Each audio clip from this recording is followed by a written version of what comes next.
Жамбыл облысы Жамбыл ауданы Жас өркен орта мектебінің 10-А сынып оқушысы Тәулебайша.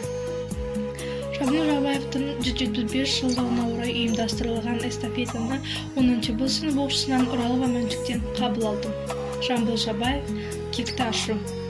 Бойымда қайнап кекті ашу, қаһарын төкті домбырам, өлеңім отпен ошашты, шапшыған бойда қыздыққан, арқырап аққан өзіндей тасыды ашу аулымнан.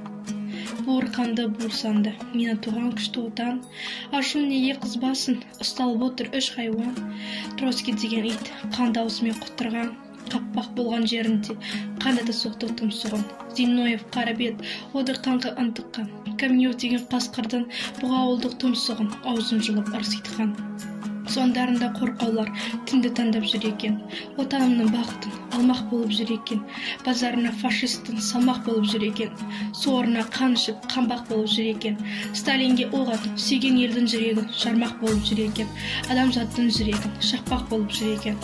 Бұл эстафетаны 10-А сынып оқушысы Абубакир Сыдық Алтынайға жолдаймын.